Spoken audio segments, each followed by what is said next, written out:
I'm seated here with my dear friend, Thomas Babora.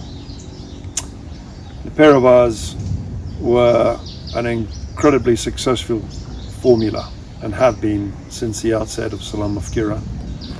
Successful in the field of what we call response services, but particularly in the field of kidnap and ransom, or KNR as it is known colloquially.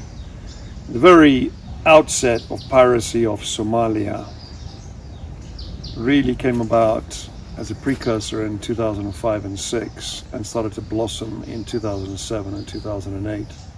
We received requests to support clients from diverse countries and diverse continents, including Europe and Asia and the US, for problems that had emerged in and around their ships being captured in the Western Indian Ocean. The decision to undertake these high-risk ventures, extreme risk ventures, was really taken by myself with the board, and we made the decision after solid arguments around what was good and bad about this, and we seized the opportunity. The first deliveries took place and releases took place in 2008 and continued all the way through to 2013. Over 5 years of quantified, diligent, and incredible success in that particular field. We needed a formula for success, which requires multiple moving parts here. It requires modes of transport, it requires personnel, it requires a headquarter anchor element, it requires an element that goes to and sits with the client. The emergency response required us to do a number of things, crucially to put together, in this case, a team that was able to facilitate a safe delivery across an open piece of water in which it was itself a hostile area where the vessels had been taken. And therefore we needed to be suitably prepared to defend ourselves, and equipped and armed and licensed to do so. And in order to do that, though, you need a team that is absolutely rock solid, tight and hard, that is prepared to work for each other, is prepared to sacrifice for each other, and is prepared to do what it takes in order to operate in those most difficult environments, extreme risk environments, both onshore and offshore, in some of the most hostile countries on earth. And that package came together with my dear friend Thomas here. And that brotherhood and friendship has stood the test of time, which is why we're sitting here together, talking to you today about how we would lead, engineer, succeed in delivering these ransoms. Over 50 of those in eastern, the Horn of Africa, a further 15 of those in other parts of Africa where we have worked and operated. And I'd just like to say that without his brotherhood with me, without the unity of effort between me and bringing in my Western thinking and him bringing in his African thinking around how we should address these problems, produced to be a compelling formula for success. This is a brotherhood based on extreme trust as the formula that allowed us to be successful in what we did and continue to do so. About our trust, after we secured the release of each and every vessel that we had gone to release, we had to split the team that came from Mombasa, and the team leader would go into the vessel that has been rescued, and I would take over the team that will sail back to Mombasa.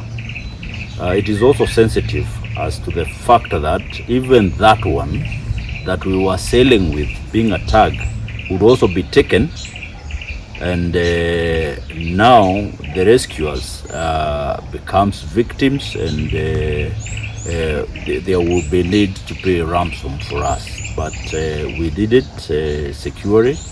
Many a times City was transiting through the Suez Canal and jump off the vessel from Egypt and come back to Kenya, and I would take over the vessel that was doing the rescue and bring it back to Mombasa. These are African problems and they need African solutions. Crucially, to deliver on this particular target, I needed more Africans then I needed Europeans. And I put the package together so that my African base, which is based on trust and hand-picked men around me, including those back in the offices that were running the project from afar, were able to break down these barriers which exist culturally and tribally across the continent. I think it's really important to understand the sensitivities around proprietary information, but not just proprietary information, personal information. Both of them go hand in hand. Defending and protecting the proprietary information of a client is absolutely fundamental.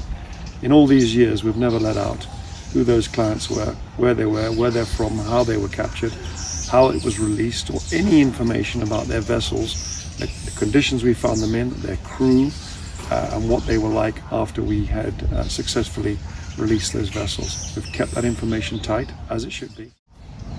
I have a guy sat next to me that I would trust with absolutely anything, including my life. And he was on board when I was rescued from the sea in a very dangerous part of the operation where I nearly drowned, in very, very difficult conditions, very difficult offshore conditions, 200 nautical miles offshore Somalia. And I came back on board with, in my boxer shorts, carrying a small sidearm with me.